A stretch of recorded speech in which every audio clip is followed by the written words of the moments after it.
이제 시간이 다 되었으므로 다 함께 자리에서 일어나셔서 찬송가 384장 찬송하시면서 4월 19일 부활절 제3주 장애인 선교주일 주일 예배를 시작하겠습니다.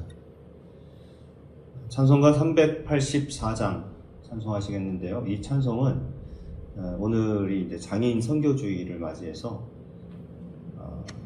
크로스비 여사, 페니 크로스비라는 유명한 그 찬송 작사가가 있습니다. 그분이 생후 6주 만에 시각장애를 얻게 됐는데 실명을 하게 돼가지고 평생을 살아오면서 이렇게 자기의 고백을 담은 그런 찬송으로 널리 알려져 있는 곡이에요. 그래서 이 찬송을 찬송할 때 그 시각장애인이었던 크로스비 여사의 마음과 또 그 신앙의 결단을 생각하면서 함께 찬송했으면 좋겠습니다.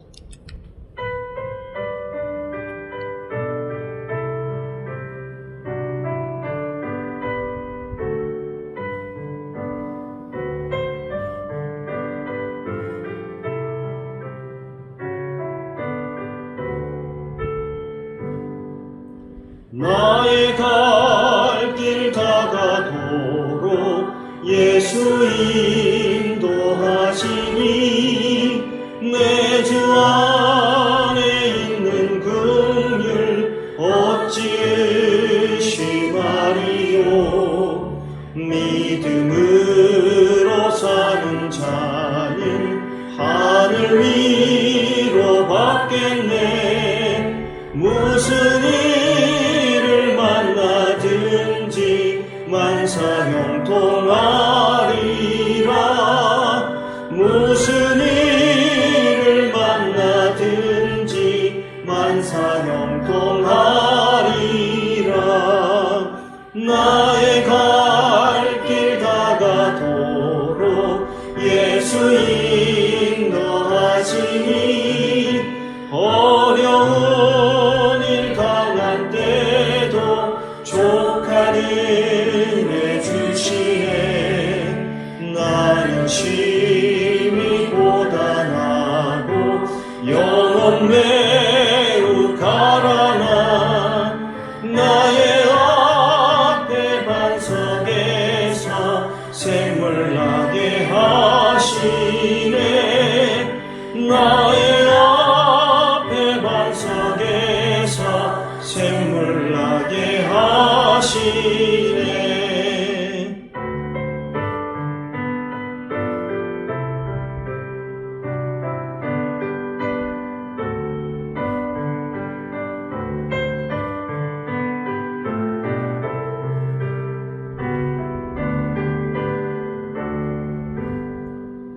나의 갈 길 다가도록 예수 인도하시니 그의 사랑 어찌 큰지 말로 할 수 없도다. 성령 감화 받은 영혼 하늘 날아갈 때에 영영 부를 나의 찬송 예수 인도하셨네. 영영 부를 나의 찬송 예수 인도하셨네. 아멘.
사도신경으로 우리의 신앙을 고백하겠습니다.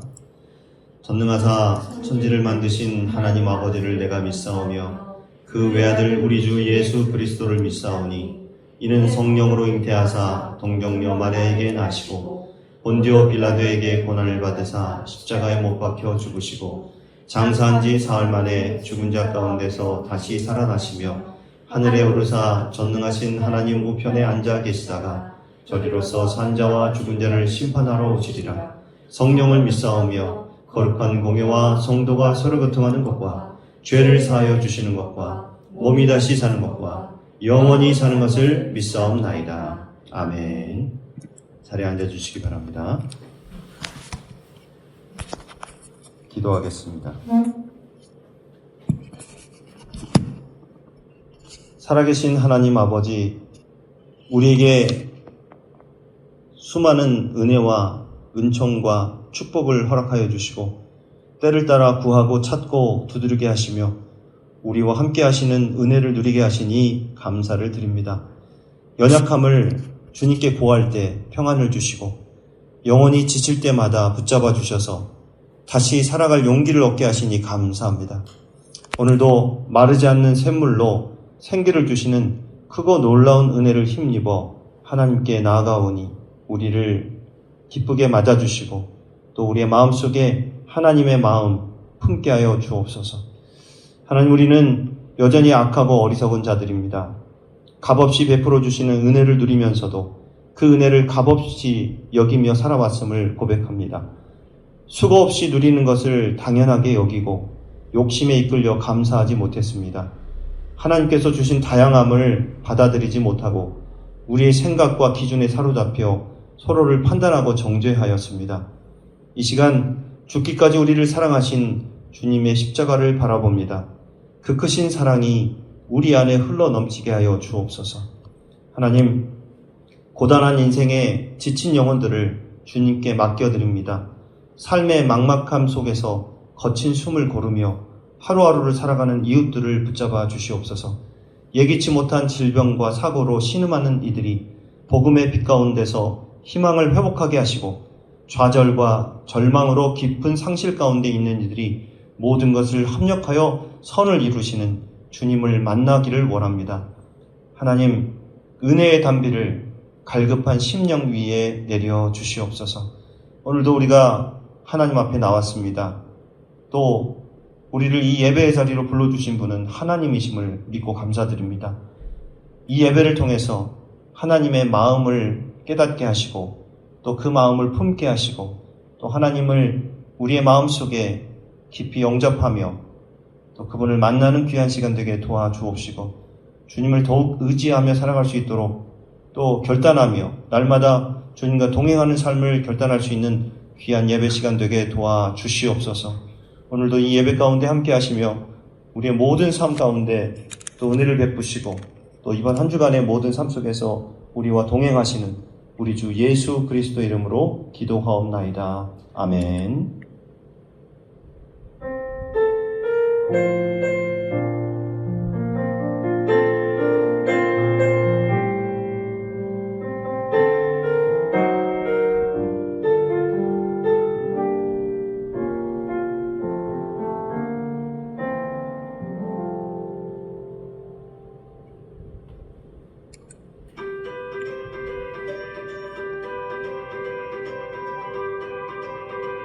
비전이, 지체전이, 청각장애,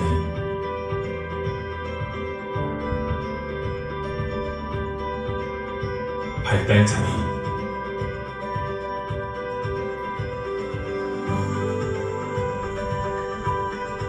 시각장애,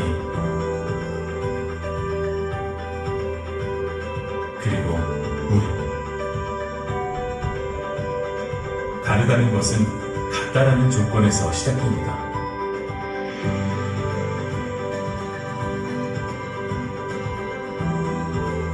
같은 사랑을 받은 우리가 같은 예배를 드리고 있습니다.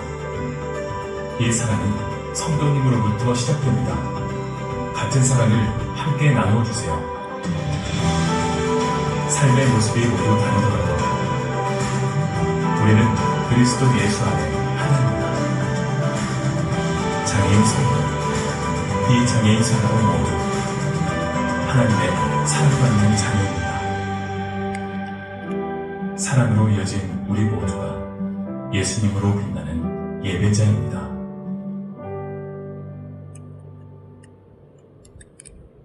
네, 오늘은 4월 19일 부활절 제3주 장애인 선교주일입니다. 영상에서 보셨던 것처럼 장애인이든 비장애인이든 우리가 모두 하나님 안에서 하나이고 또 같다라고 하는 하나님의 자녀라고 하는 또 예배자라고 하는 데서는 다 동일하다고 생각이 됩니다. 지난번에 오셨던 우리 교회 방문하셨던 성상봉 목사님, 여수에서 그 미랄 선교단을 운영하시고 또 동백 사랑교회를 섬기고 계시는데 중증 장애인들을 섬기시는 그런 사역을 하고 있어요.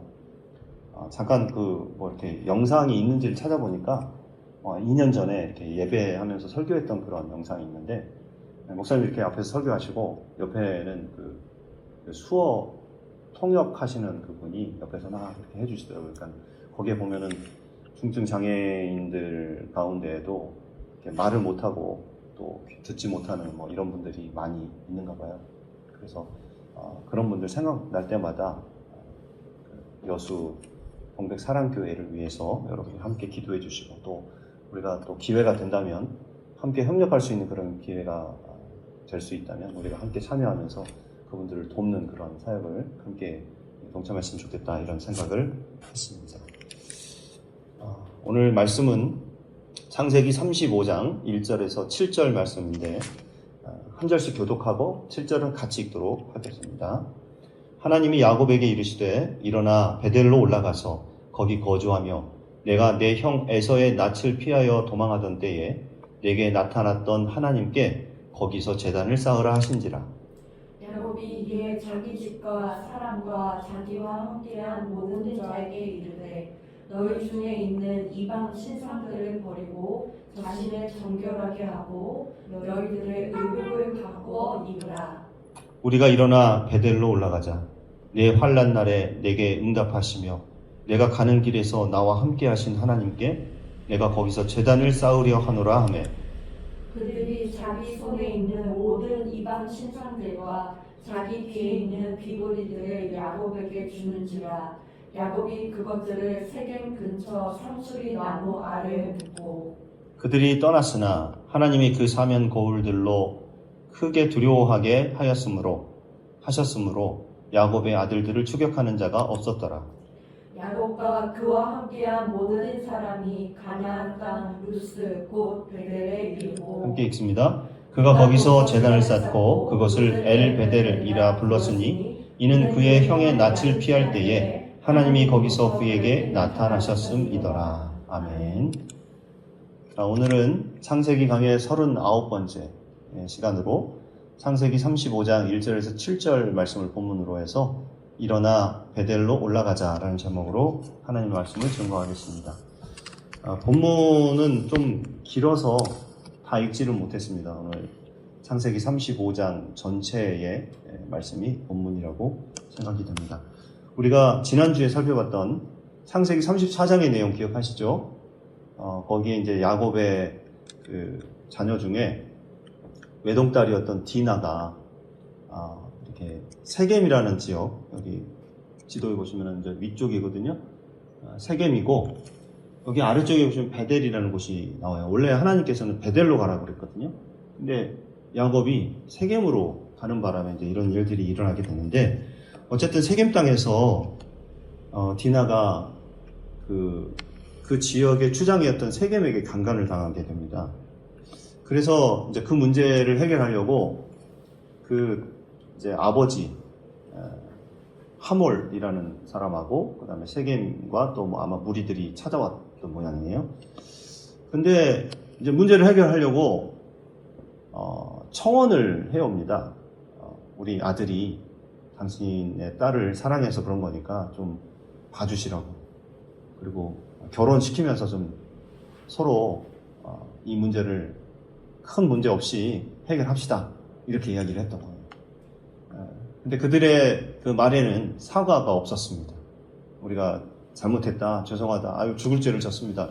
이런 그 사과가 없었죠. 그러면서 하는 말이 당신들이 여기서 살도록 우리가 다 도와줄 테니까 그러니까 서로 그냥 좋은 게 아니냐.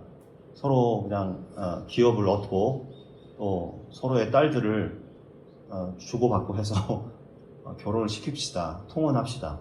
이런 이야기를 하는 거예요. 그냥 진짜 본질은 사라지고 그 문제에 대해서 사과나 아니면 정말 진심 어린 사과와 그들이 정말 여기 와서 죄송하다고 엎드리고 막 이렇게 하는 것이 없이 돈으로 해결합시다. 이렇게 해버린 거죠. 야곱은 당시에 아무것도 할 수 없었습니다. 무섭기도 하고 또 화가 나고 막 이렇게 분이 났지만 일단 참았다가 아들들이 이제 들에서 양을 치다가 이제 돌아온 거죠. 그때 이제 이야기를 했었든지 아니면 그 아들들이 양치는 중에 이렇게 들었다라는 그 성경의 기록도 있으니까 어쨌든 이제 상의를 하게 됐어요. 아들들을 만나서. 근데 그 아들들이 그 지방의 그 세겜이라는 지역에 가서 복수를 하게 되죠. 그냥 복수를 하게 되면 어떻게 돼요? 전쟁을 일으켜야 되니까 수적으로 딸리잖아요. 자기네들은 이방인들이고. 수적으로 딸리니까 이제 계략을 썼던 거죠.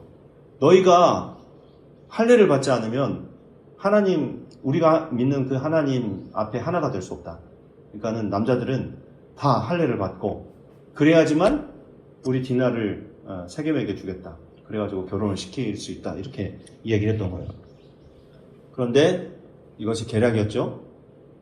할례를 받고 3일째 되던 그 날에 남자들이 막 너무 고통스러워서 막 아무것도 할 수 없었던 그때에 시몬과 레위가 이렇게 앞장서서 주도해가지고 가서 거기 있는 남자들을 다 죽여버려요. 칼로 다 잔인하게 죽이고 그 모든 재물들을 다 노력해서 가져오고 그리고 그것도 분이 안 차가지고 어떻게 했다고요? 여자들과 아이들을 포로로 끌고 와버렸어요. 이제 야곱은 큰일 났습니다. 야곱이 생각했을 때 이거 이제 큰일 났다. 우리가 보복당해서 다 죽게 생겼다. 그래서 시몬과 레위를 책망을 하게 되죠. 야, 너희가 무슨 일을 벌였는지 아냐? 너희 때문에 이제 우리 다 죽게 생겼어. 이 가나안 사람들이 가만히 있겠어? 이 세겜 족속들, 이 남자들 다 죽여버렸으니 이제 우리 다 죽었어. 이제 큰일 났어.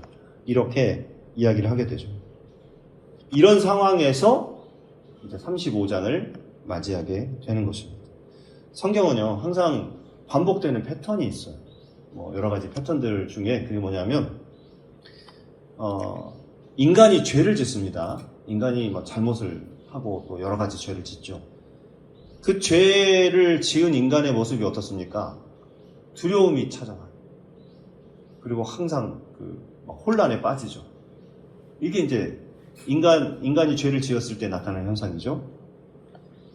근데 그러고 나면 어떻게 해야 돼요? 하나님 죄송합니다. 잘못했습니다. 그러면 이제 하나님이 이제 그 문제를 해결해 주시기 위해서 찾아오시고 또는 뭐 누구를 보내주시고 사사시대 때 이제 그렇게 반복되는 패턴이 있잖아요. 그러니까 이거예요. 인간이 죄를 짓고 두려움과 불안에 쌓여 있을 때 결국에는 하나님께서 임재를 나타내 주신다. 이게 패턴이에요. 무슨 말이냐면 인간이 잘못을 저질러 놓고 인간이 하나님을 찾아가서 회개하면 이게 상식이잖아요. 잘못을 한 인간이 그래야지만 되는데 인간은 그러지 못해요. 그럴 수 없는 존재입니다. 그러니까 하나님께서 어떻게 해요? 그에게 찾아간다. 그에게 나타나셔서 그때 하나님이 뭘 하시냐면 내가 여기 있다. 걱정하지 마라. 내가 다 해결해 주겠다. 이렇게 말씀하시는 거죠. 이게 참 아이러니한 부분입니다. 인간이 죄를 지었을 때 그 죄에 대한 부분을 인간이 회개를 해야 되는데 인간은 그렇게 할 수가 없어요. 인간에게는 죄를 회개할 능력이 없다. 이게 하나님 보시는 관점이에요.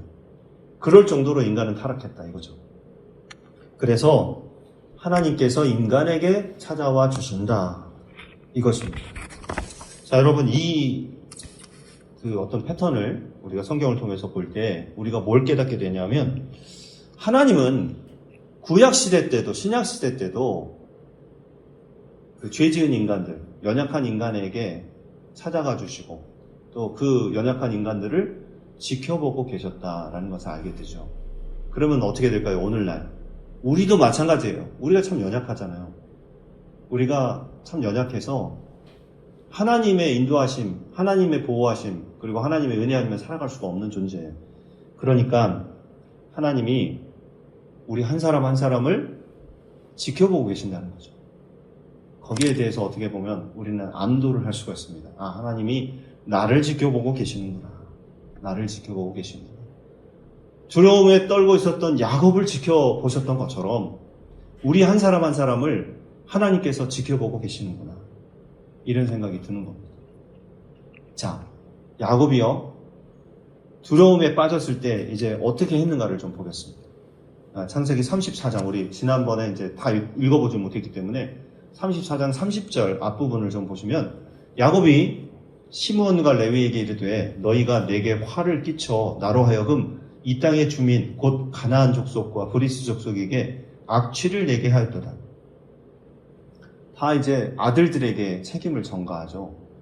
그 아버지로서 사실 뭐라고 하지? 딸이 큰일을 당했는데 아버지로서 자기가 직접 주도해서 해야 될 일을 아들들이 했단 말이죠. 근데 아들들에게 책임을 전가해요. 너희들 때문에 우리가 다 죽게 생겼다. 이렇게 이야기하는 거죠. 이 악취가 나가지고 가나안에 있는 모든 족속들이 그 악취를 맡고 우리에게 찾아와서 우리를 다 죽일 거다. 이렇게 이야기하는 거예요.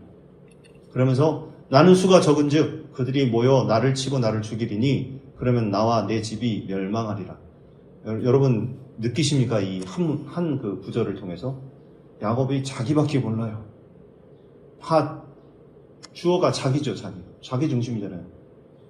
너희가 나에게 화를 끼쳤다. 나로 하여금 악취를 내게 했다. 그리고 우리가 수가 적은 게 아니라 나는 수가 적다. 그리고 나를 치고 나를 죽인다. 나와 내 집이 멸망하리라. 이렇게 이야기를 하고 있죠. 자, 그랬더니 두 아들들이 어떻게 반응을 했을까요? 그 다음 나옵니다. 31절. 그들이 이르되 그가 우리 누이를 창녀같이 대우함이 옳으니까? 우리 여동생 디나가 창녀같이 그렇게 돼버렸는데 그게 옳은 일입니까? 그러면 그런 걸 보고 가만히 있어야 됩니까? 그러고서 이제 아버지랑 막 싸우는 거예요. 아버지한테. 그러면서 아버지와 아들들이 충돌하게 되는 거죠. 야곱의 가정에 참 어려운 일이 지금 찾아오게 된 거예요. 이 문제를 해결하기 위해서 아버지와 아들들의 갈등이 시작된 겁니다. 자, 그때 이제 오늘 35장에 처음 딱 시작하면 하나님이 주어가 바뀌었죠. 이제까지는 뭐 야곱이 어땠다, 그리고 두 아들이 어땠다, 뭐 이런 얘기를 하다가 이제 주어가 하나님이로 바뀌게 되는 겁니다. 사실 야곱과 그의 아들들의 대화 속에는 답이 없어요. 서로가 책임을 전가하고 있기 때문에. 야곱은 자기 아들들에게 너희들이 나에게 어떻게 했느냐 이렇게 이야기를 하고 그 아들들은 아니 그러면 아버지 가만히 있는 게 그게 옳은 겁니까? 우리가 그냥 가만히 당하고만 있어요?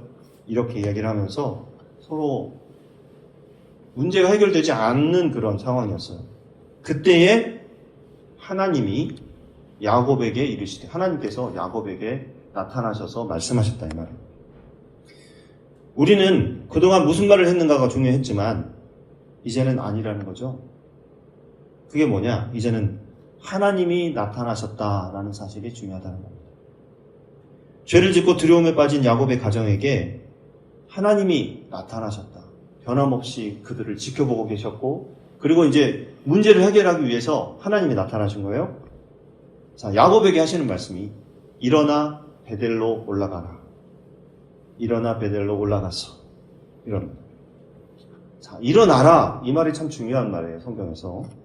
히브리어로는 따라서 보세요. 쿰. 이제 우리나라 번역 성경에 보면은 쿰이라고도 나와 있어요. 이 쿰이라는 말은 그냥 단순하게 의자에서 앉았다가 일어나라 이런 뜻이 아니고요. 절망의 자리에서 일어나라, 죽음의 자리에서 일어나라 이런 뜻입니다.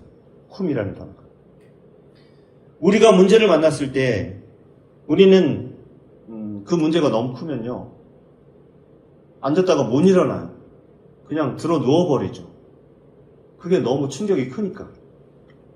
그런데 이런 일들이 얼마나 많습니까? 나를 낙심시키고 나를 근심에 빠지게 만들고 우리 가정 안에서도 그런 일들이라고 경제적인 문제, 또 질병의 문제, 사람들과의 관계의 문제, 여러 가지 그 큰 문제들이 있어요. 그때 하나님이 우리에게 하시는 말씀이 뭐냐면 쿰이라는 거예요. 일어나라. 그 자리에서 일어나라. 이런 뜻이에요. 이 쿰이라는 말이 그대로 등장하는 본문 여러분들 이렇게 기억하십니까? 신약성경에 보면 예수님이 달리다금 하시는 내용이 나오죠? 그 내용이에요. 마가복음 5장 41절에 보면요. 예수님이 이제 어떤 여자아이가 죽었다는 말을 듣고 이제 가시는 거예요. 근데 그 아이가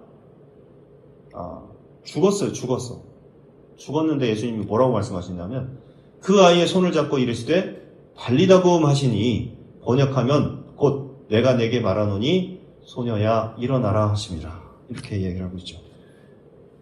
사람들은 이런 행동을 보고 이제 그 전에 예수님이 뭐라고 하냐면 그 아이는 죽은 게 아니라 잠을 자고 있다 이런 말씀하시거든요. 나사로에 대해서도 그렇게 말씀하셨어요. 그러니까 이게 뭐냐면 소녀야 일어나라 했을 때 주변에 있는 사람들의 반응이 어땠을까요? 아니 지금 아이가 죽어 있는데 뭘 일어나라는 거야. 뭘 자고 있다는 거야. 이렇게 이야기를 했겠죠. 그때 예수님이 그 아이의 손을 잡고 말씀하시기를 달리다금 이렇게 말씀하셨어요. 이 달리다금이라는 단어는 제가 앞에서 설명을 해드렸죠. 소녀야 일어나라 이런 뜻입니다. 소녀야 일어나라. 어떻게 됐을까요? 소녀가 곧 일어나서 걸으니 나이가 12살이라. 사람들이 곧 크게 놀라고 놀라가네. 이해했죠? 소녀가 언제 일어났어요? 예수님이 말씀하시면서 곧 일어났어요. 곧. 하나님의 말씀이 임재할 때에 우리의 반응이 이겁니다. 하나님 말씀이 들리면 사실 우리가 그 말씀을 듣고 어떻게 해야 돼요? 곧 말씀대로 실천해야 돼요. 그게 맞는 거예요. 예수님이 일어나라 했을 때, 소녀에 일어나라 했을 때 그때 소녀가 일어났던 것처럼 우리도 어떻게 돼요? 하나님 말씀을 듣고 곧 그 말씀대로 살아가면 됩니다. 그 말씀대로 아멘하고 일어나면 되는 것이죠. 말씀이 임하면요 우리에게 큰 변화가 나타나게 되는 겁니다. 소녀가 다시 살아났던 거죠. 다시 본문으로 돌아옵니다. 이제 1절을 다시 보시면 하나님이 야곱에게 이르시되 일어나 베델로 올라가서 거기 거주하며 내가 내 형 에서의 낯을 피하여 도망하던 때에 내게 나타났던 하나님께 거기서 제단을 쌓으라 하신지라 말씀하고 있죠. 지금 야곱과 그 가족들이 어디서 헤매고 있어요? 세겜에 있었다고 그랬죠. 세겜에서 헤매고 있었어요. 그러니까 원래 세겜은 그들이 있어야 할 자리가 아니었던 겁니다. 하나님은 어디로 가라고 하셨냐 하면 베델로 가라고 하셨어요. 베델로. 원래부터 하나님이 약속하신 그 땅으로 돌아가라고 했는데 야곱이 그 말씀을 안 들었어요. 그리고 인간적인 생각에 물질도 풍성하고 먹을 것도 많고 그러니까 아마도 그 세겜이라는 지역으로 갔던 것 같아요. 그러면서 야곱은 그곳에서 이 세겜이라는 곳에서 자기 딸이 어려움을 당하게 되고 또 아들들은 약탈자가 되어서 큰 어려움에 빠지게 되었던 겁니다.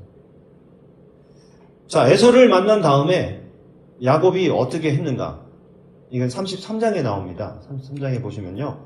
야곱은 숫곳이라는 곳에 이르러서 자기를 위하여 집을 짓고 이렇게 나오죠.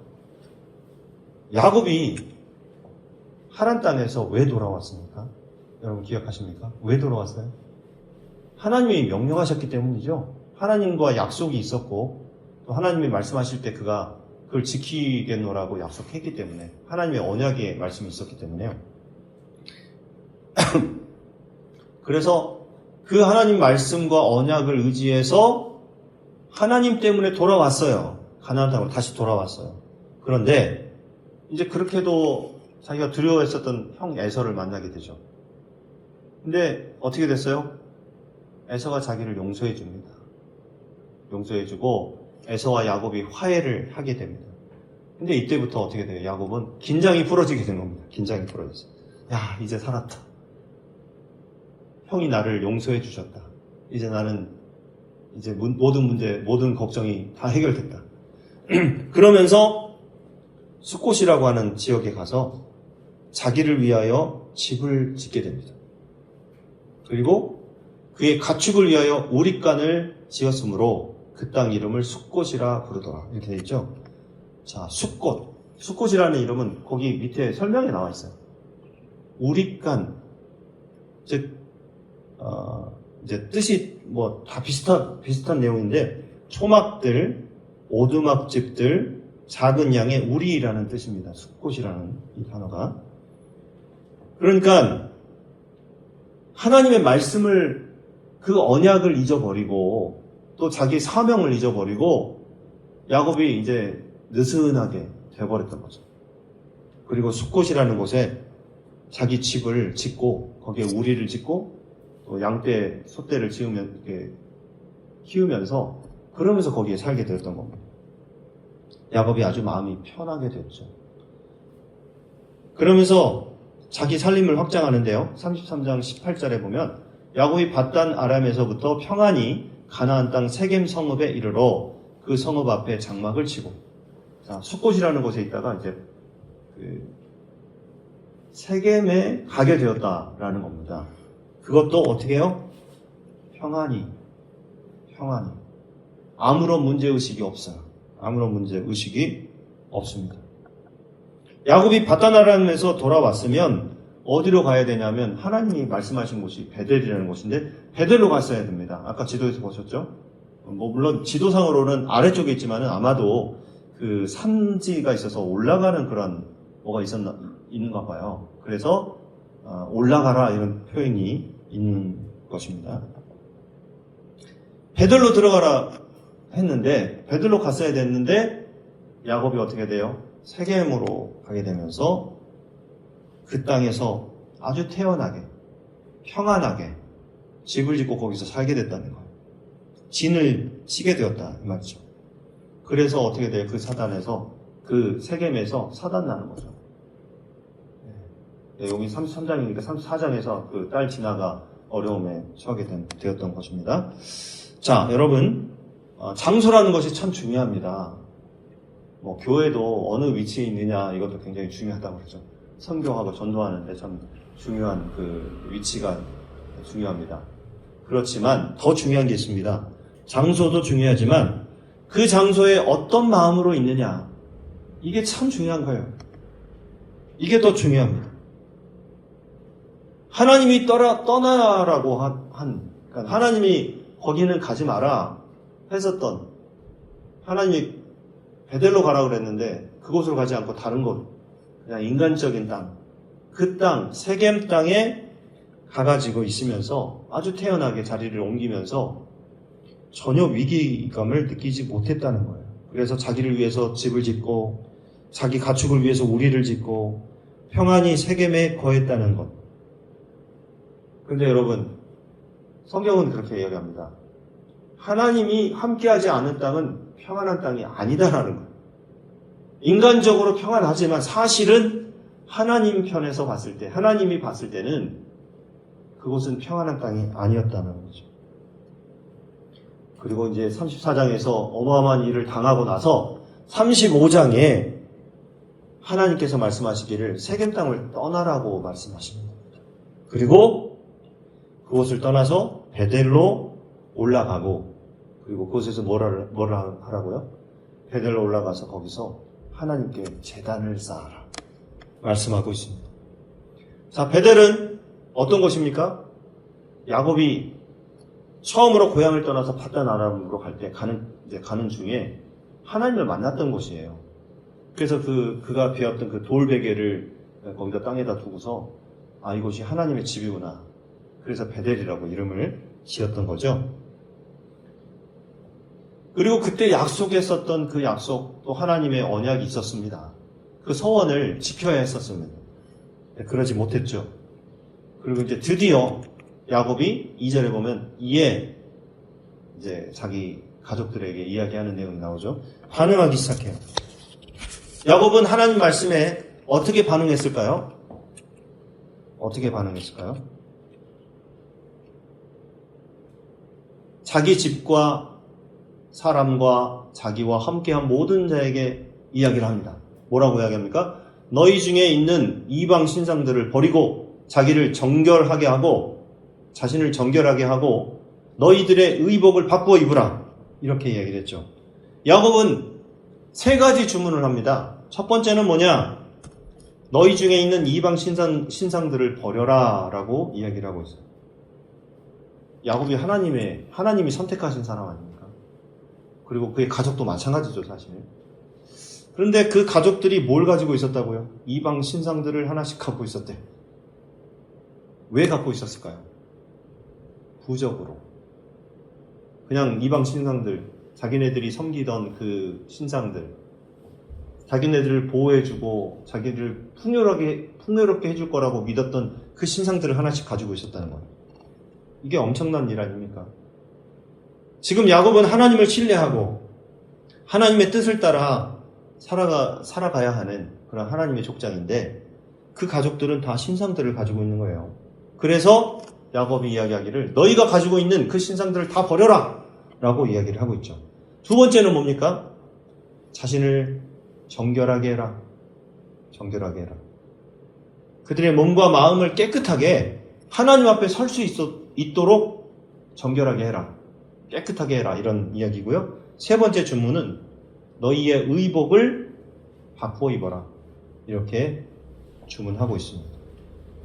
자, 그런데 여러분, 오늘날에는 매일매일 옷을 갈아입고 이틀에 한 번씩이라도 이렇게 해서 빨래하고 또 건조하고 막 이러잖아요.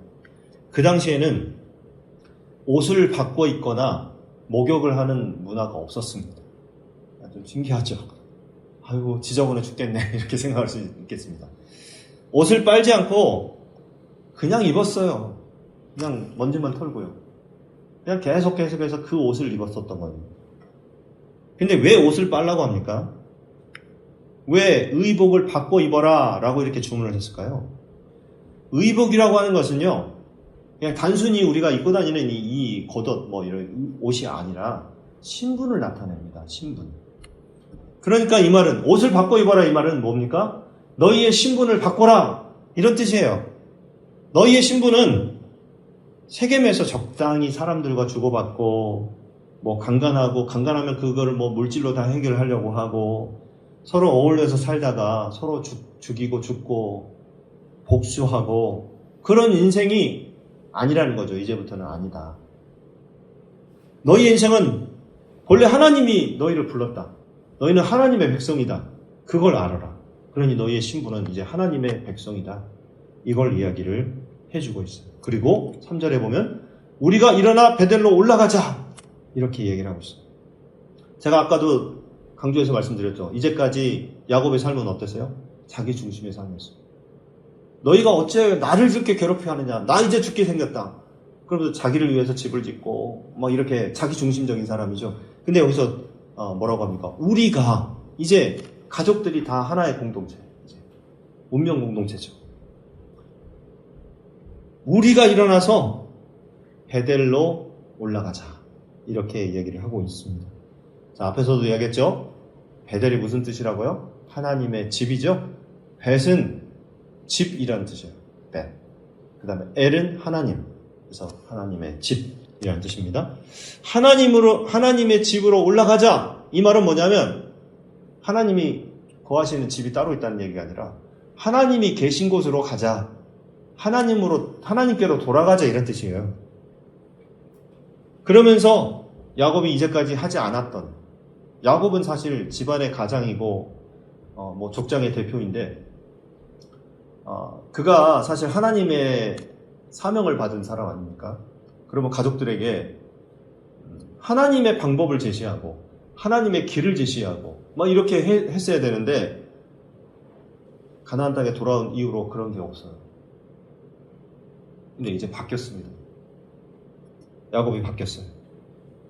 인생의 목적을 제시하기 시작합니다. 그의 가족들에게. 인생의 지향점을 제시하는 이제 진정한 하나님이 택하신 그 가장으로서의 모습을 회복하게 되는 것입니다. 저는 우리 한무리교회 성도들이 이렇게 변화됐으면 좋겠습니다. 우리가 일어나 베델로 올라가자. 정말 우리 주변에 있는 사람들에게, 우리 가족들에게 이걸 제시해 줄 수 있는 사람들이 다 될 수 있기를 바랍니다. 부모는 부모로서의 그런 모습으로, 또 자녀들은 자녀의 모습으로. 어떻게든 우리는 사람들과 어울려 살아갑니다. 가족들과 어울려 살고요. 이웃들과 어울려 살고, 학교에서는 또 학생들, 내 주변에 선후배들, 친구들 있죠. 또 직장에서는 직장 동료들이 있죠. 그 모든 사람들, 그 주변에 있는 모든 사람들에게 우리가 함께 일어나서 베델로 올라가자. 이렇게 이야기를 해줄 수 있어야 돼요. 이건 뭡니까? 단순히 우리가 교회 가자 이런 게 아니고요. 우리가 실망 가운데서 일어나자. 절망 가운데서 일어나자. 모든 두려움과 떨림 가운데서 일어나서 우리 하나님 앞으로 다시 나아가자. 이걸 고백하고 제시해 줄 수 있는 사람들이 되어야 된다는 거예요. 그래서 여러분, 우리가 남은 생애를 하나님의 은혜 안에 살아가고 우리 주변에 있는 사람들에게 이것을 나타내 줄 수 있는 우리 모두가 되기를 주의 이름으로 축원합니다. 자, 3절 계속 보시면요. 내 환난 날에 내게 응답하시며 내가 가는 길에서 나와 함께 하신 하나님께 내가 거기서 제단을 쌓으려 하노라 하매. 이렇게 돼 있죠. 자, 하나님께 제단을 쌓아야 되는데요. 하나님이 어떤 분이신지, 하나님이 누구인지를 가족들에게 알려줍니다. 뭐라고 알려줍니까? 내 환난 날에 내게 응답하시는 그 하나님. 내가 가는 길에서 나와 함께 하신 하나님. 그분은 그런 분이셔. 라고 이야기를 하는 거예요. 정확하게 하나님에 대한 그의 삶의 고백을 가족들에게 이야기를 하고 있습니다. 저는 이 하나님이 우리 모두의 하나님이 될 수 있기를 축원합니다. 우리의 환난 날에 부르짖으면 반드시 응답하시는 분이 하나님이세요. 또 내가 걸어가는 그 모든 길에서 나와 함께 하시는 분이 하나님이십니다. 우리가 살아온 날들을 돌아보면 그렇지 않습니까? 우리의 환난 날에 누가 응답했죠? 하나님이 응답하셨죠. 돈이 응답했나요? 아니면 사람이 응답했나요? 아니죠. 내게 응답하신 분은 하나님이십니다. 지난 1년, 2025년 한 해를 한번 여러분 그냥 이 시간에 4월달 지금 다 4월달도 지금 셋째 주 들어가니까 얼마 남지 않았지만은 1년 아니 그냥 올해 2026년 1월부터 오늘까지 한번 돌아봅시다. 그러면 나와 함께 하신 분이 누구냐는 거예요. 그분은 바로 하나님이십니다. 내 주변에 있는 사람들은 나를 떠날 수 있어요. 나와 마음이 같지 않고 나를 힘들게 하는 사람들이 많죠. 근데 하나님이 지금 오늘 이 시간 여기에까지 오게 하셨던 겁니다. 그분을 고백하며 그분에게 제단을 쌓자 라고 하는 이 한마디가 야곱에게는 아마도 그 인생을 다시 한번 기경하는, 그 땅을 갈아서 엎는 그런 변화가 되었던 것 같습니다. 자, 그랬더니 4절, 이제 그 말을 들은 사람들의 반응이죠. 자, 같이 읽겠습니다. 그들이 자기 손에 있는 모든 이방 신상들과 자기 귀에 있는 귀고리들을 야곱에게 주는지라. 야곱이 그것들을 세겜 근처 상수리 나무 아래에 묻고. 자, 4절에 나와 있는 내용을 보면요, 그들이 당시에 이방 신상을 하나씩 갖고 있었다는 것을 알 수가 있어요. 자기 손에 있는 모든 이방 신상들, 그렇죠? 그 가족들이 사실 야곱이 믿는 그 하나님을 그들도 알고 있었을 텐데 왜 이랬느냐? 당시에 이제 풍습을 따라가다 보니까 이랬던 것 같아요. 그래서 이제 그들이 가지고 있었던 이방 신상들을 내려놓고, 또 귀고리들을 빼서 어떻게 야곱에게 줬다 이렇게 나와 있죠. 오늘날에는 귀걸이가 장식물 아닙니까? 우리 특히나 이제 요즘은 남자들도 귀걸이를 하고 다니더라고요. 근데 당시에 있었던 이 귀걸이는요, 장식물, 단순히 장식물이 아닙니다. 이건 부적이에요, 부적. 당시의 귀걸이는 부적이다. 여러분 기억하십시오. 부적이어서 그걸 달고 다니면 어떻게 돼요? 나를 지켜준다 이 말이에요. 나를 보호해준다. 이렇게 믿었던 것 같습니다. 그런데 그것들을 다 빼서 야곱에게 주는 거죠. 자, 그리고 그것들을 야곱은 어떻게 했어요? 세겜 근처 상수리 나무 아래에 묻었습니다. 여러분, 이 모든 것, 이방 신상들, 부적들 이런 것들을 다 묻었다는 것은 뭡니까?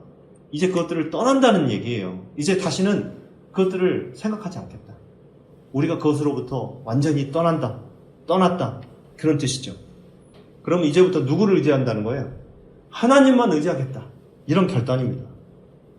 이런 변화와 이런 시도를 이제 그들이 하게 되는 거죠. 결단하게 되는 거예요. 그랬더니 하나님께서 응답하십니다. 뭐라고 응답하셨냐? 어떻게 응답하셨냐?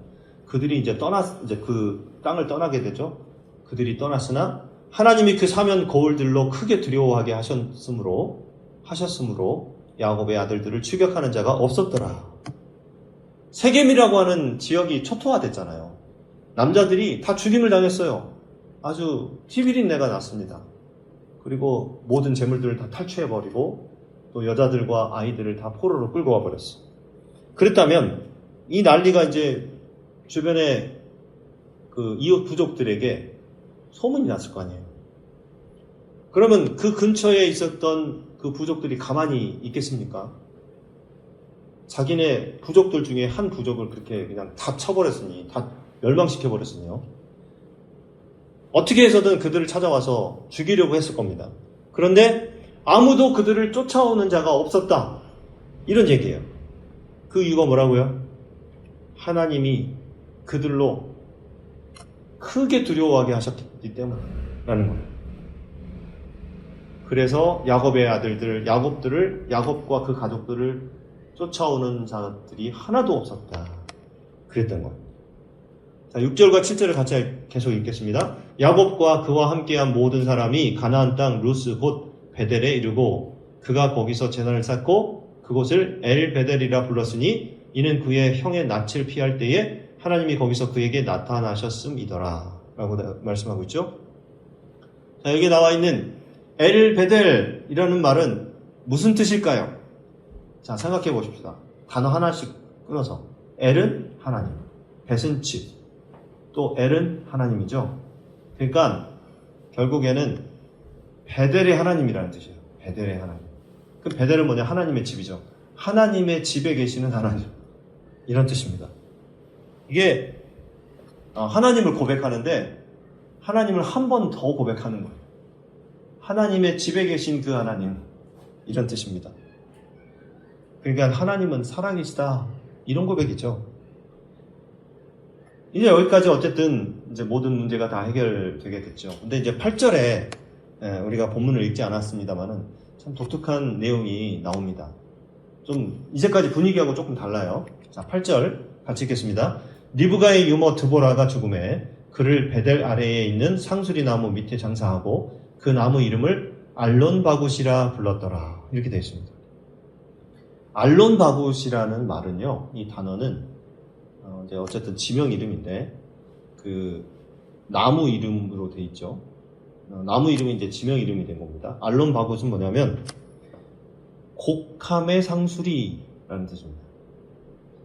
그러니까 즉 통곡의 상수리 나무 이런 뜻이에요. 통곡의 상수리 나무 이런 뜻입니다. 이 말은 그 리브가의 유모 그 드보라, 오늘 이렇게 이름을 기억하고 있는데 드보라가 죽었는데 거기에 있었던 모든 사람들이 온 가족이 함께 모여서 그 여인의 죽음을 통곡했다. 이런 뜻입니다. 자, 여러분. 자, 그러면 성경에 리브가의 죽음에 대해서 기록이 나와 있을까요? 없을까요? 자세히 안 봤으니까 잘 모르시겠죠. 없어요. 리브가가 어떻게 죽었나 이런 내용이 없어요. 리브가는 누굽니까? 에서와 야곱의 어머니죠. 이삭의 아내죠. 리브가는 사실 이제 야곱을 피신시키게 되죠. 어쨌든 엄마가 도와줬잖아요. 야곱을 피신시키는데 야, 너 여기 있다가는 네 형 에서한테 맞아 죽겠다. 도망가라. 그래서 하란으로 도망가게 만듭니다. 야곱을. 그런데 그 이후에 리브가의 기록이 없어요. 그 다음에 없어졌습니다. 그런데 리브가의 유머는 따지고 보면 리브가보다 훨씬 더 성경에서 기록할 가치가 없는 사람 아닙니까? 그냥 몸종이라고 생각하시면 돼요. 아무것도 아닌 사람이에요. 근데 그 여인의 이름이 지금 등장하고 있다는 거예요. 그리고 그 여인이 죽었을 때 어떻게 했어요? 많은 사람들이 고글했다. 너무너무 슬퍼했다. 이런 기록을 하고 있는 거죠. 그러면 이 여인이 누구였길래 그렇게 슬퍼했을까요? 왜 그렇게 고글했을까요? 창세기 24장에 보면요. 하란에서 이제 리브가가 그 가나안 땅으로 이제 오게 되는 그 과정. 아브라함이 종을 보내잖아요. 그래서 종을 보내서 거기서 같이 가자 그래가지고 같이 따라오게 되면 그 여인을 데리고 오고 아니다 못 간다 그러면 그냥 데려오지 말고 그냥 내버려 둬라 이렇게 얘기를 하잖아요. 그런데 그때 어쨌든 간에 아브라함의 종을 따라서 리브가가 나오게 될 때 그때 이제 한 절을 보시면 창세기 24장 59절에 이렇게 나와 있습니다. 그들이 그 누이 리브가와 그의 유모와 아브라함의 종과 그 동행자들을 보내며 라고 나와 있어요. 여기에 리브가의 유모, 그의 유모는 리브가의 유모입니다. 리브가의 유모 이름이 나와 있어요? 안 나와 있어요? 기록이 안 돼 있어요. 그냥 기록할 가치가 없는 사람이에요. 그런데 그 리브가를 길러낸 유모, 즉 유모니까 어렸을 때 리브가에게 젖을 먹였던 그런 여인입니다. 그가 왜 따라왔냐? 어쨌든 뭐 어머니는 아니지만 젖을 먹였던 유모였기 때문에 아마도 따라왔던 걸로 생각이 됩니다. 그런데 그 여인이 지금 어디까지 와 있어요? 가나안 땅까지 같이 와 있어요.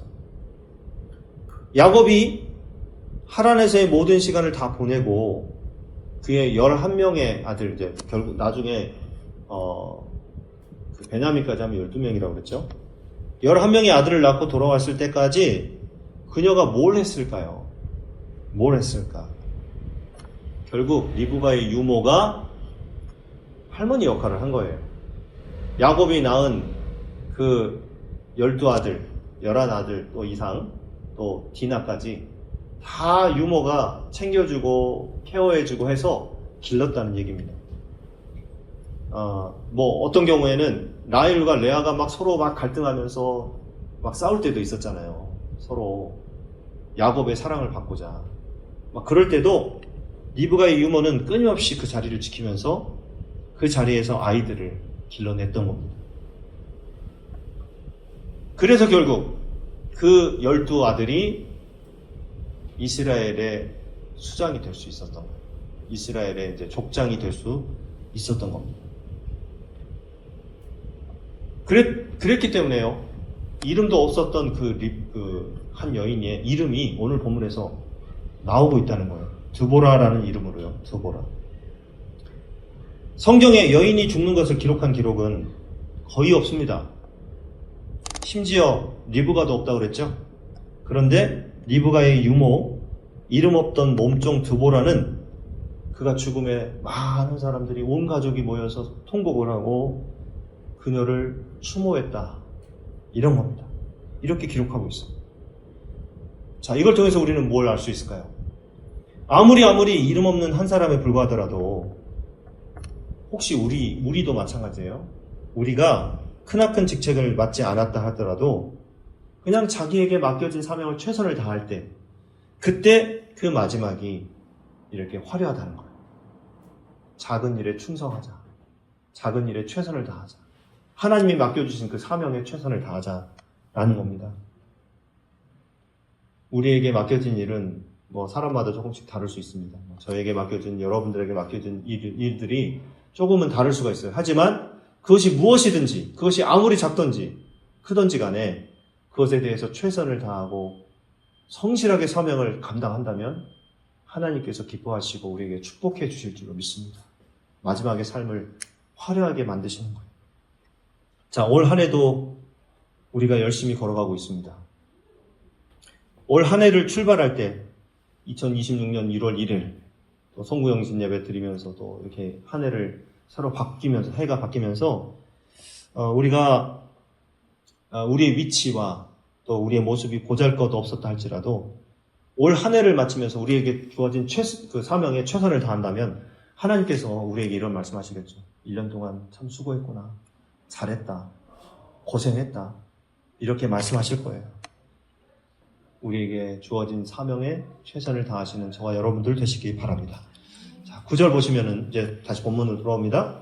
야곱이 밧단 아람에서 돌아오매 하나님이 다시 야곱에게 나타나사 그에게 복을 주시고 야곱이 밧단 아람에서 돌아왔어요. 근데 사실은 세겜으로 잘못 간 거죠. 잘못 간 거죠. 거기서 있는 고생 없는 고생 다 하다가 결국에는 하나님이 지정해 주신 곳으로 다시 돌아오게 되는 거예요. 이건 뭐냐면 하나님께서는 그가 막 세겜에서 엄청 고생을 했잖아요. 근데 그 세겜에서의 그 잘못된 그런 기억을 지워주시는 거예요. 너 거기서 고생 많이 했고 너 실수하고 했고 그거를 탓하거나 그걸 책망하거나 그러지 않고요. 그 두려운 기억, 그 잘못된 기억들을 다 지워주시고 하나님이 다시 나타나셔서 그에게 복을 주셨다라는 것입니다. 이게 참 중요합니다. 우리에게 악몽 같은 기억이 있을 수 있어요. 정말 쉽게 지울 수 없는 기억들이 있을 겁니다. 근데 우리가 지울 수는 없어요. 막 그것 때문에 정신과 치료도 받고 약도 먹고 뭐 그러잖아요. 마음의 병이죠, 이게. 또 어떤 잘못된 그런 기억들 또는 뭐 전쟁에서 있었던 그런 사람들이 이제 겪는 그런 아픔들 있죠. 그런 질병들. 그런 것들을 인간이 쉽게 지울 수가 없어요. 참 어렵습니다. 하지만 누가 지울 수 있다고요? 하나님이 지워주신다 이 말입니다. 야곱에게 다시 나타나셔서 그에게 복을 주셨던 것처럼 하나님은 그것을 지워주시는 거예요. 없애주시는 겁니다. 그리고 하나님이 또 말씀하시기를 하나님이 그에게 이르시되 내 이름이 야곱이지만은 내 이름을 다시는 야곱이라 부르지 않겠고 이스라엘이 내 이름이 되리라 하시고 그가 그의 이름을 이스라엘이라 부르시고 돼 있죠. 야곱이라는 이름의 뜻이 뭐였어요? 발 뒤꿈치를 잡은 자라는 뜻이에요. 발 뒤꿈치를 잡았다라는 것은 뭐냐면 뒤에서 그러니까 뭐 이런 표현과 비슷합니다. 등쳐먹었다 이런 말 많이 들어보셨죠? 속였다는 거예요. 다른 사람을 속여 먹는 사람 이런 뜻입니다. 이게 야곱이라는 이름이. 그래서 자기 형 발목을 잡지 않았습니까? 또 하란 땅에 가서는 외삼촌 라반의 발목을 결국 뭐 사실은 라반이 야곱의 발목을 잡았지만 결국에는 나중에 나올 때 보면은 외삼촌 라반의 발목을 야곱이 잡은 거죠. 그리고 이제 세겜 땅에 와서는 그 땅에 있었던 모든 사람들의 발목을 잡은 겁니다. 야곱은 그런 인생을 살았습니다. 그런데 그 인생을 하나님께서 이름을 바꿔주셔요. 이름을 바꿨다는 것은 신분을 바꿨다는 거죠. 이스라엘로 바꿔주십니다. 이스라엘은 하나님과 겨루어 이긴 사람, 하나님과 겨루어 이겼다라는 뜻이에요. 자, 제가 예전에 설교를 계속 해나가면서 말씀을 드렸을 거예요. 하나님과 인간이 겨루었을 때 인간이 하나님을 이길 수 있냐? 못 이긴다 그랬죠? 그러면 하나님을 어떻게 이겼을까요? 하나님이 져주셨다라고 했어요. 하나님이 져주셨어요. 하나님이 져주셨습니다. 그러면서 하나님은 그에게 뭐라고 말씀하십니까? 하나님이 그에게 이르시되 나는 전능한 하나님이라. 이 전능한 하나님은 따라서 보세요. 엘샤다이. 들어보셨죠? 우리 창세기 공부하면서 엘샤다이라는 단어를 들었을 거예요. 엘샤다이는 뭐냐면 전능한 하나님이라는 뜻도 있고 또 충분한 하나님이라는 뜻이에요. 충분한 하나님. 이 세상에 무엇이든지 자연계의 법칙을 초월하여서 역사하시는 충분하신 하나님. 그분이 바로 엘샤다이입니다. 그러면서 이제 그는 그의 이름을 알려주시면서 생육하며 번성하라. 한 백성과 백성들의 총회가 내게서 나오고 왕들이 내 허리에서 나오리라. 이렇게 되어 있어요. 여기 보시면 참 재미있는 표현이요. 내 허리에서 나오리라 라는 표현입니다. 지금 야곱은요, 선사와 씨름하다가 어디를 다쳤냐면 허리를 다쳤어요. 허리랑 대퇴부 그 엉덩이뼈 이쪽을. 그래서 다리를 쩔뚝쩔뚝 하고 다녀요. 그런데 제대로 설 수도 없고 제대로 걷지 못해요. 그러나 하나님은 그 망가진 허리에서 누구를 내보내신다고 말씀하십니까? 한 백성과 백성들의 총회가 거기서 나오게 된다는 거예요. 왜입니까? 야곱 자신으로는, 야곱이라는 인간 자신은 할 수 없지만 하나님은 엘샤다이, 전능하신 분이시니까, 전능하신 하나님이시니까 그걸 할 수가 있다는 거예요. 그렇게 하실 수 있다는 거예요. 야곱이 아무리 그 인생이 망가져도, 아무리 위골되어도, 아무리 그가 절뚝거리며 걷지 못하는 불구자가 된다 할지라도 하나님은 그 허리에서 한 백성을 내시겠다라고 말씀하고 계십니다. 이것이 바로 전능하신 하나님의 능력입니다. 우리는 고백하죠. 하나님, 저는요 너무 부족해요. 이것도 못하겠고 저것도 못하겠고 이것도 안 되고 저것도 안 됩니다. 저는 너무나 부족합니다. 이렇게 이야기를 할 때가 많죠. 근데 하나님이 그때 하시는 말씀이 뭐예요? 그러면 어때? 내가 하나님인데, 내가 전능한 하나님 아니냐? 내가 할 수 있잖아. 나한테 다 맡겨. 그렇게 말씀하시는 거예요. 자, 그러면서 12절, 내가 아브라함과 이삭에게 준 땅을 내게 주고 내가 내 후손에게도 그 땅을 주리라 하시고, 그리고 하나님이 그와 말씀하시던 곳에서 그를 떠나 올라가시는지라. 이렇게 되어 있습니다. 자, 여기에 이제 11절에 보면 내가 아브라함과 이삭에게 준 땅을 내게 주고 내 할아버지, 아버지에게 준 그 땅을 너에게 주겠다. 그리고 내 후손에게도 그 땅을 주겠다. 이렇게 말씀하고 있죠. 신앙의 전승이고 기업의 전승입니다. 계속 이어서 그 복을 누리게 하겠다라고 약속하신 거예요. 그리고 이제 14절, 야곱이 하나님이 자기와 말씀하시던 곳에 기둥, 곧 돌기둥을 세우고 그 위에 전제물을 붓고 또 그 위에 기름을 붓고 하나님이 자기와 말씀하시던 곳의 이름을 베델이라 불렀더라. 앞에서도 예전에도 베델이라고 불렀잖아요. 근데 여기서 또 그 이름을 베델이라고 부르고 있습니다. 거듭 하나님의 도우심과 하나님의 임재를 선포하면서 하나님을 고백하는 거예요. 그분은 하나님이시고 그분이 거하시는 곳, 이것이 바로 하나님의 집이다. 이렇게 얘기를 합니다. 자, 여러분 이제 결론을 맺겠습니다. 우리가 하나님을 믿고 있잖아요. 우리가 하나님을 믿습니다. 그러면 매일매일 우리가 매일매일 하나님을 믿고 있으니까 얼마나 든든하고 좋습니까? 그러면 사실 하나님을 믿고 있다는 그 믿음 하나만 있으면 예배를 안 드려도 되지 않겠냐 이런 생각을 할 때가 많지 않습니까? 그런데 왜 우리는 주일날 예배 드리러 또 교회에 나왔을까요? 왜 우리는 교회에 나와서 또 예배를 드릴까요? 내가 만난 그 하나님, 나와 함께 하시는 그 하나님, 나와 동행하시는 그 하나님을 다시 고백하기 위해서 이 자리에 나오는 거예요. 그래서 우리가 하나님을 찬양하고 하나님 말씀을 듣고 하나님 앞에서 기도로 결단하는 것입니다. 그분의 말씀을 듣고 그 말씀을 내 말씀으로 고백하면서 하나님은 아브라함의 하나님, 이삭의 하나님, 야곱의 하나님뿐만 아니라 나의 하나님도 되십니다. 나의 하나님이십니다라고 고백하는 것입니다. 우리가 그 고백을 할 때마다 하나님께서는 다시 나에게 역사하시고 또 하나님이 말씀으로 나를 다시 새롭게 하시는 거예요. 그 하나님의 역사가 이번 한 주간 우리 모두에게 다시 한번 우리에게 채워지기를 바랍니다. 그 하나님을 믿고 믿음 안에서 우리가 승리하기를 바랍니다. 그래서 하나님은 전능한 하나님이라는 사실을 기억하시고요. 힘들고 어려울 때마다 우리를 찾아와 주시는 그 하나님이심을 믿고 앞에서도 이야기했지만 리브가의 유모 드보라처럼 처음에는 이름 없는 자의 삶이 되었으나 우리가 하나님을 만나고 주님을 만나고 그 안에서 변화된 뒤로 이름 있는 자로 하나님이 인정해 주시는 자로 우리의 삶을 아름답게 마감하는 그 꿈을 꾸면서 다시 한번 주의 말씀을 따라 살아가는 말씀의 사람, 믿음의 사람으로 다 걸어가기를 주님의 이름으로 간절히 축원합니다.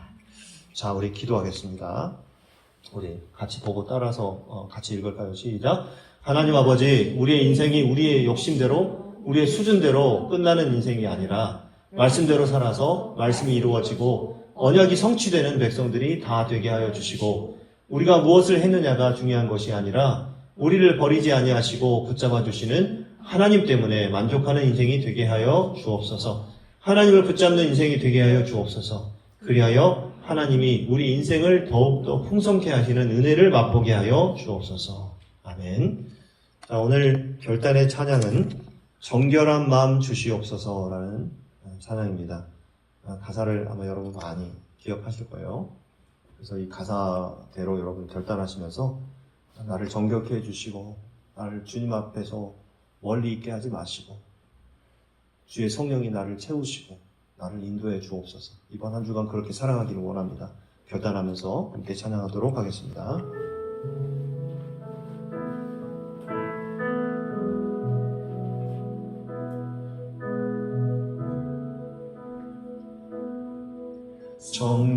정결한 마음 주시옵소서. 오 주님,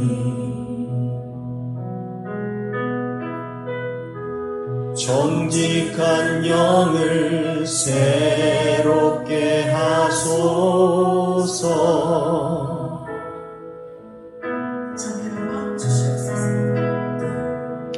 정결한 마음 주시옵소서. 오 주님,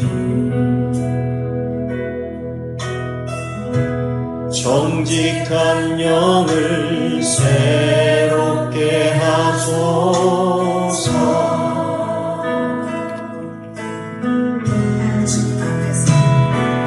나를 주님 앞에서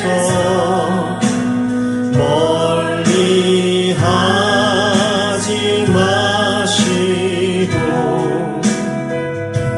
주의 성령을 거두지 마옵소서.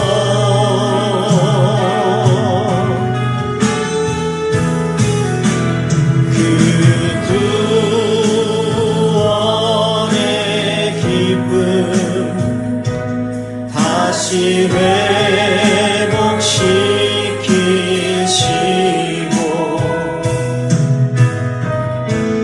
변치 않는 맘 내 안에 주소서.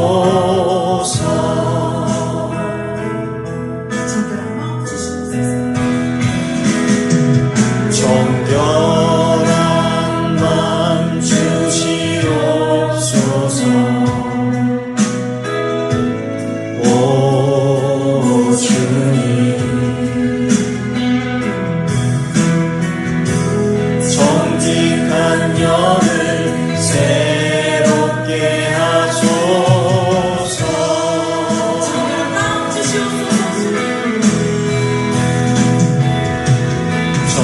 정결한 마음 주시옵소서. 오 주님,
주님 앞에서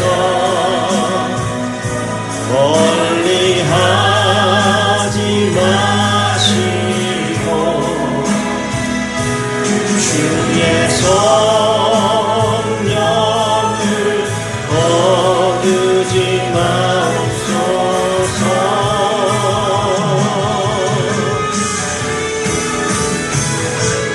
그 구원의 기쁨 다시 회복시키시고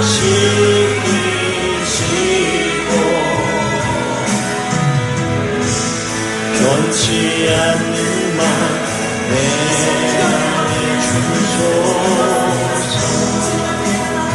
자, 우리 다 함께 오늘 말씀을 생각하면서 함께 하시면서 기도하겠습니다. 아버지 하나님 감사합니다. 우리를 불러주시고 우리 안에 거하시는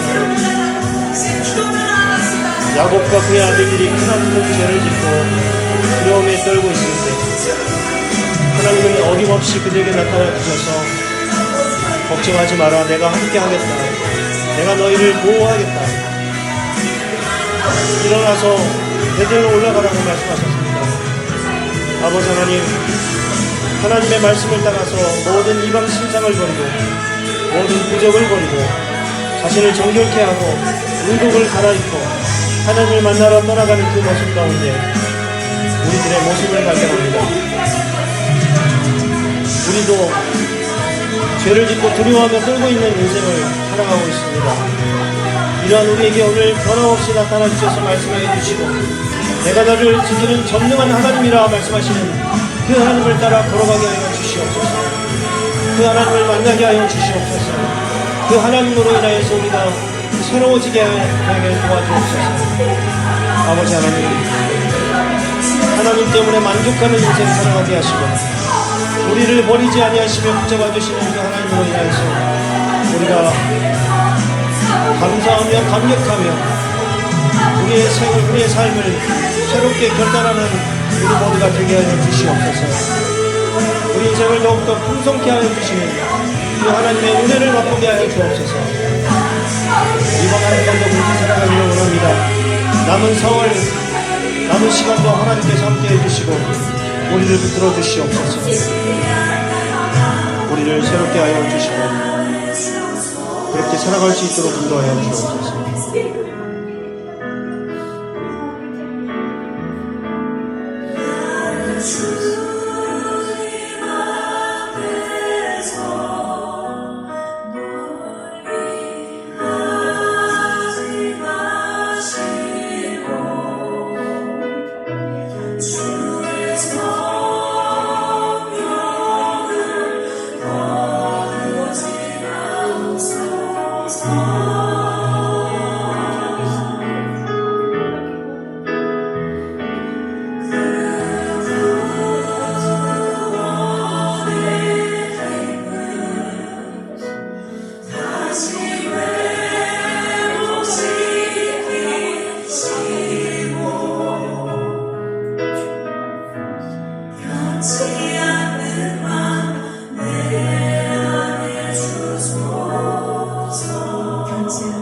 예수님의 이름으로 기도하옵나이다. 아멘.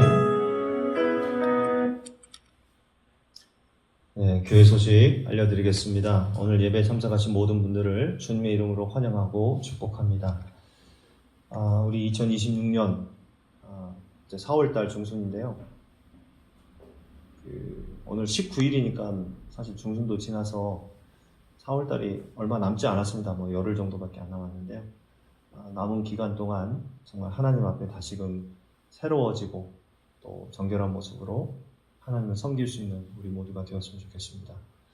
우리 자녀들을 위해서 끊임없이 기도해 주시기 바라고요.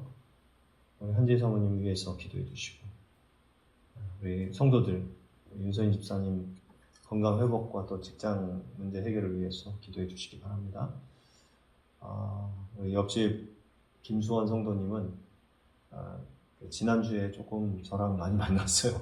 그래가지고 계속 지금 동요하고 있고 또 주변에 보니까 예전에 같이 이렇게 교회 신앙생활을 했었던 어떤 또 한 60대 젊은 그 형님으로 봤을 때는 젊죠. 동생분이 계시는데 그분하고 가끔 이렇게 다니시더라고요. 그래서 좀 그분도 같이 신앙생활 하자고 제가 권면을 했습니다. 위에서 기도해 주시고요. 우리 또 재영이 성우님 위해서 기도해 주시기 바랍니다. 쉐마 글로벌 학교, 또 하디 글로벌 학교를 위해서 기도해 주시고 매일 기도 운동 함께 아멘으로 동참해 주시기 바랍니다. 오늘 제가 앞에서도 소개했지만 장애인 선교주의를 하니까 전남 미랄 선교단과 여수 동백 사랑교회에서 사역하고 있는 우리 성상봉 목사님, 정말 그 아무나 갈 수 없는 길이잖아요. 그리고 그 사람들을 돌본다는 게 너무 힘든 일입니다. 물질도 물질이지만 그게 마음이 받쳐주지 않으면 할 수가 없는 일이라고 생각해요. 지난 연회 때도 제가 그 좋은 교회 농아부 선교하시는 목사님 있죠? 그 목사님을 만났어요. 그래서 이제 그 목사님은 입모양 보고서 이제 이렇게 말을 알아듣거든요. 그래서 이제 그 목사님하고도 대화하고 어떻게 지내시냐고 저한테 안부도 묻고, 한번 오고 싶은데 새로 목사님 바뀌고 나서 또 교회에 좀 이렇게 붙들려가지고 어디 갈 수가 없다고 저한테 하소연을 하시더라고요. 그래서 아이고 그냥 지금 영급이 얼만데 그냥 말씀드리고 나오시라고, 나오게 되면 밥 같이 먹을 수 있으니까 그렇게 이야기를 했고요. 어쨌든 이제 그런 분들 현장에서 선교를 하시는 그분은 또 농아를 위해서 선교하시잖아요. 자신이 농아이면서, 그러니까는 그런 분들이 잘 선교할 수 있도록 우리가 물질로 돕지 못하더라도 항상 기도하면서 그분들을 생각하면서 또 우리 마음이 같이 했으면 좋겠다 이런 생각을 하게 됩니다. 자, 우리 자리에서 다 일어나셔서 교제하고 봉헌하도록 하겠습니다. 자, 이렇게 인사하십시다. 이번 한 주간도 우리가 함께 일어나서 베델로 올라갑시다. 우리가 함께 일어나서 베델로 올라갑시다. 시작. 우리가 함께 일어나서 베델로 올라갑시다. 네, 베델로 올라가자. 하나님 계시는 곳으로 다시 돌아가자. 다시 신앙을 회복하자. 이런 결단으로 우리가 함께 그렇게 살아갔으면 좋겠고, 또 그렇게 결단하는 시간 되었으면 좋겠습니다. 자, 오늘 함께 찬양하고 제가 드린 예물을 위해서 기도하고 축도로 예배 마치겠습니다.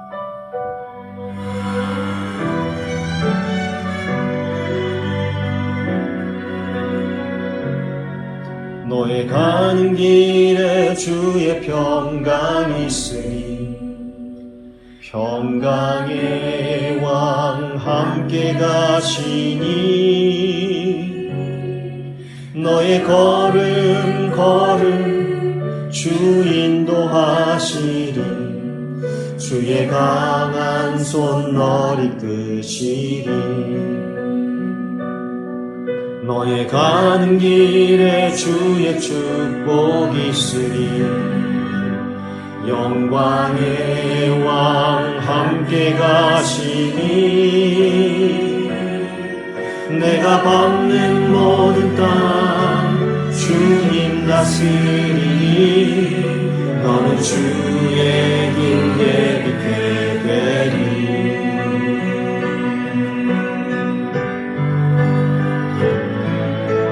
주님 나라 위하여 길 떠나는 나의 형제여 주께서 가시니 너는 가라 주의 이름으로 거칠은 광야 위에 꽃을 피어나고 세상은 내 안에서 주님의 영광 보리라 강하고 담대하라 세상 이기신 주를 함께 너와 동행하시며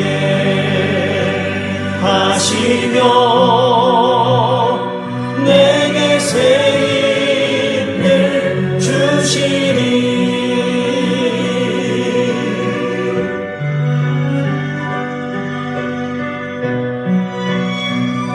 주님 나라 위하여 길 떠나는 나의 형제여.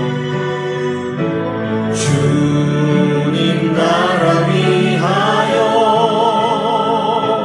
길 떠나는 나의 형제여.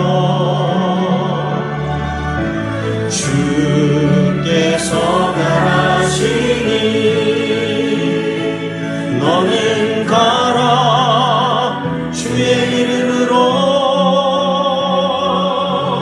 거칠은 광야 위에 꽃은 피어나고 세상은 내 안에서 주님의 영광 보리라. 강하고 담대하라. 세상 이기신 주를 함께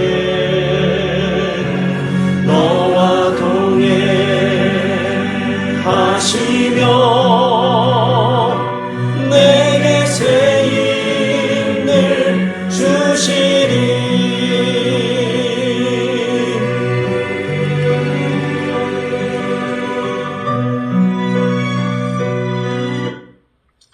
드려진 예물 위해서 봉헌 기도하고 축도로 예배를 마치겠습니다. 하나님 앞에 우리의 마음과 정성을 다하여 우리의 생명까지 담아서 예물을 드립니다. 기쁘게 받아주시옵소서. 이 물질이 영혼권을 위해 사용될 뿐 아니라 우리의 생명을 다하는 그날까지 이 땅에서 하나님이 맡겨주신 사명을 다하여 하나님의 마음에 꼭 드는 사람들이 다 될 수 있도록 우리를 사용하여 주시옵소서. 이제는 우리 구주 예수 그리스도의 크신 은혜와 하나님 아버지의 극진하신 사랑하심과 성령님의 감화감동 역사 충만 내주하심이 하나님의 말씀을 따라 순종하여 정결한 몸과 마음을 회복하며 하나님의 집 베델로 올라가기를 소망하고 결단하며 헌신하는 하나님의 백성들 머리머리 위에와 그들의 가정과 자녀와 생업 위에 주님께서 핏값으로 사신 그리스도의 몸된 교회 위에와 지금도 자신의 생명을 다해 주님의 복음을 증거하고 있는 선교사들 위에 이제로부터 영원토록 함께 하옵시기를 간절히 축원하옵나이다. 아멘.